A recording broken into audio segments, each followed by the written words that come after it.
क्या आप जानते हैं कि तुर्की जो खुद को इस्लामिक दुनिया का नेता मानता है, ब्रिक्स जैसे बड़े ग्लोबल संगठन में घुसने की कोशिश कर रहा था, लेकिन भारत ने एक सख्त कदम उठाते हुए उसका रास्ता रोक दिया। आखिर ऐसा क्या हुआ कि भारत ने खुलेआम तुर्की की दावेदारी को खारिज कर दिया। तुर्की चाह रहा था कि उसे ब्रिक्स की सदस्यता मिल जाए, लेकिन भारत ने उसके मंसूबे पर पानी फेर दिया है। क्या इसमें सिर्फ कूटनीति है भारत की, या फिर गहरी रणनीति है? कश्मीर, पाकिस्तान और तुर्की की चालबाजी सब जुड़ा है इस खेल में। तो पूरी हम बात करेंगे आगे के वीडियो में। बिल्कुल वीडियो को बिना देरी करते हम शुरू करते हैं। देखिए, पिछली साल जब तुर्की ने ब्रिक्स गठबंधन में शामिल होने का आवेदन किया था, तो पश्चिमी देश और निवेशक हैरान रह गए थे। हैरानी की वजह भी उनकी जायज़ थी, क्योंकि तुर्की नाटो का हिस्सा है।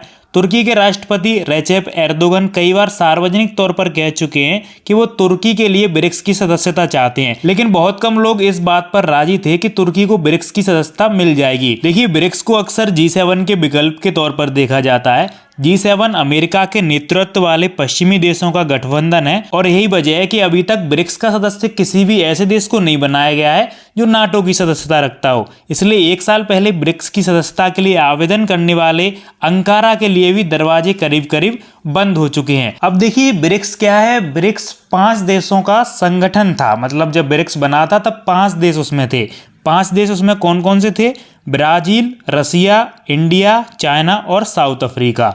तो अब हालांकि पिछली साल कई देश इसमें ऐड किए जा चुके हैं, लेकिन इसमें जिनकी ज़्यादा दावेदारी है वो यही 5 देश हैं, क्योंकि इन्होंने ही मिलकर ब्रिक्स को बनाया था। और इन 5 देशों की आबादी दुनिया की करीब 40% आबादी है, और ये मिलकर ग्लोबल जीडीपी का भी एक बड़ा हिस्सा कंट्रोल करते हैं। ब्रिक्स अब धीरे धीरे एक अंतर्राष्ट्रीय गठबंधन भी बनता जा रहा है, जिसमें नए सदस्य भी शामिल हो रहे हैं, जैसे इथियोपिया, ईरान, मिस्र और यूएई। लेकिन जब तुर्की ने ब्रिक्स में शामिल होने की इच्छा जताई, तो भारत ने इसका विरोध किया और अपना वीटो लगा दिया। अब सवाल उठता है कि भारत ने आखिर विरोध क्यों किया? तो देखिए, कश्मीर पर तुर्की का हमेशा से भारत के लिए विरोधाभासी बयान आता रहा है। तुर्की के जो राष्ट्रपति हैं एर्दोगन, उन्होंने कई बार कश्मीर मुद्दे पर पाकिस्तान का खुलेआम समर्थन किया है। यूनाइटेड नेशन जनरल असेंबली यानी कि UNGA में भी तुर्की ने भारत के खिलाफ बयान दिए थे। तुर्की और पाकिस्तान के बीच काफी रक्षा समझौते हैं, संयुक्त सैन्य अभ्यास होते हैं इनकी रणनीतिक साझेदारी है। तुर्की ने पाकिस्तान को ड्रोन्स, हथियार और मिलिट्री टेक्नोलॉजी भी दी थी जब हमारा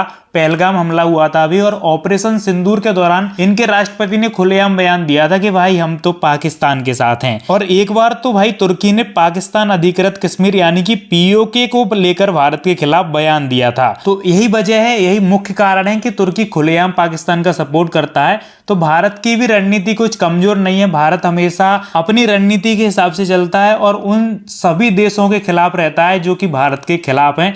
भारत अपनी डिप्लोमेसी के तहत उन्हें आने वाले समय में जवाब जरूर देता है। मतलब किसी भी तरीके से उन्हें जवाब देगा, चाहे वो अपनी सैन्य शक्ति से दे और चाहे किसी भी कूटनीति से दे। तो यही कारण है कि भारत ने ग्लोबल लेवल पर अपनी डिप्लोमेसी ताकत दिखाई। इसमें भारत का साथ दिया था चीन और रूस ने भी। इन्होंने भी भारत की चिंता को समझा और तुर्की को सदस्यता नहीं दी गई। और इसी के साथ भारत ने साफ कर दिया है कि जो देश भारत की संप्रभुता का सम्मान नहीं करते, वो उसके साथ किसी ग्लोबल प्लेटफॉर्म का हिस्सा नहीं बन सकते। भारत अब सिर्फ डिप्लोमेसी नहीं कर रहा है, बल्कि डिफेंसिव फॉरेन पॉलिसी भी अपना रहा है। अब देखिए, तुर्की कर क्या रहा है? वो एक तरफ ब्रिक्स में भी एंटर होना चाहता है और दूसरी तरफ अमेरिका से भी अपने रिश्ते अच्छे रखना चाहता है, लेकिन ऐसा संभव नहीं है।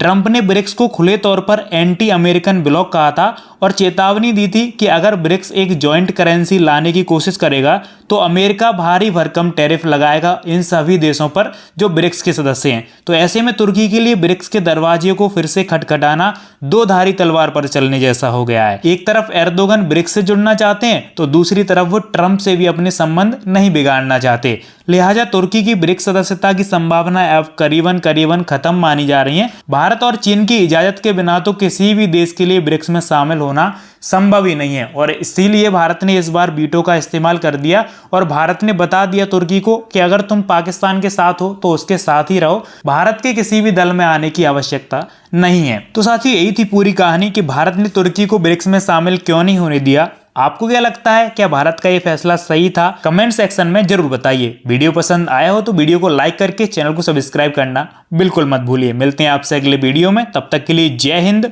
जय भारत।